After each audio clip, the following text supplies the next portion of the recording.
할렐루야. 은혜와 평강을 기원합니다. 함께 나눌 말씀은 누가복음 8장 15절입니다. 좋은 땅에 있다는 것은 착하고 좋은 마음으로 말씀을 듣고 지켜 인내로 결실하는 자니라. 아멘. 새로운 해 2022년을 시작한 지 3개월째입니다. 서서히 봄 기운이 밀려올 때입니다. 작심삼일은 마음 먹은 지 3일이 못 간다는 뜻으로 결심이 얼마 되지 않아 흐지부지 된다는 말입니다. 상황에 따라 3일이라기보다 몇 주, 몇 달 혹은 몇 년이 될 수도 있는 작심이 있을 수 있습니다.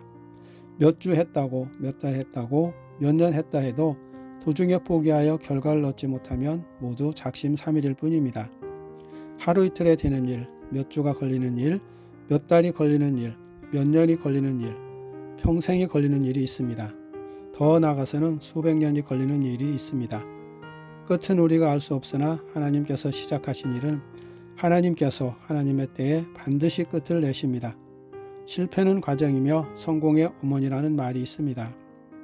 갓난아이가 걷고뛰기까지는 수없이 많은 넘어짐이 있습니다. 넘어지는 어린아이들을 보면 심하게 부러지고 깨질 것 같지만 신기하게도 별로 다치지 않습니다.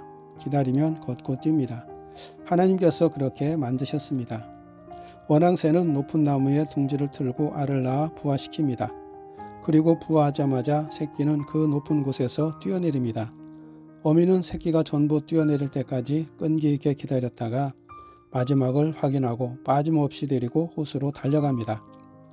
높은 곳에서 솜털이 보송보송한 작은 새끼들이 뛰어내리는 것을 보면 보는 사람 마음이 오히려 조마조마합니다. 충격으로 죽을 것 같은데 신기하게도 전혀 상처 없이 어미를 따라 호수로 가는 것을 보면 기특하기까지 합니다. 하나님께서 그렇게 만드셨습니다. 무엇이든 하나님의 방법대로 인내하며 기다리면 항상 좋은 결과를 얻을 수 있습니다. 일에 있어 가장 필요한 것은 인내입니다. 공부는 엉덩이로 한다는 말이 있습니다.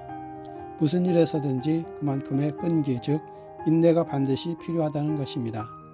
2022년 성락교회 개혁성도들에게 주어진 표어는 예배로 하나님과 만남, 삶으로 하나님과 동행입니다. 우리가 예배와 삶을 중요한 개혁의 지표로 삼는 것은 그동안 진정한 영적 예배를 드리지 못했고 진실한 신앙을 하지 못했기 때문입니다.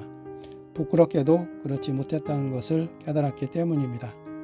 우리가 알지 못했을 때 거짓과 위선이 가득했다는 것을 깨달아 알게 하신 분이 하나님이시니 우리는 지금 인내하며 하나님의 때를 기다립니다.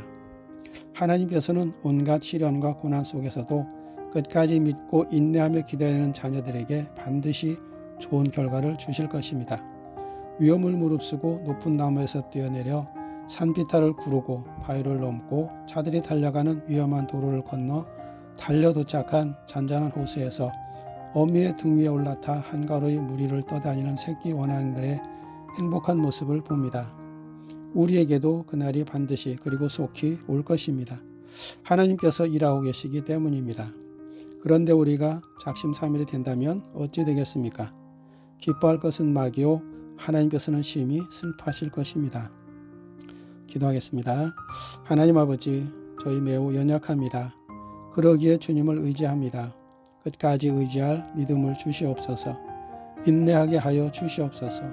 서로를 위로하며 권면하며 돕고 섬기며 하나님의 뜻을 저희 교회에서 반드시 이룰 수 있도록 도와주시옵소서. 예수께서 이 땅에 오셔서 온갖 고난 속에서도 인내로 아버지의 뜻을 성취하셨듯이 저희도 인내하여 반드시 저희 교회에서 아버지의 뜻을 성취할 수 있도록 도와주시옵소서. 예수님의 이름으로 기도하옵나이다. 아멘.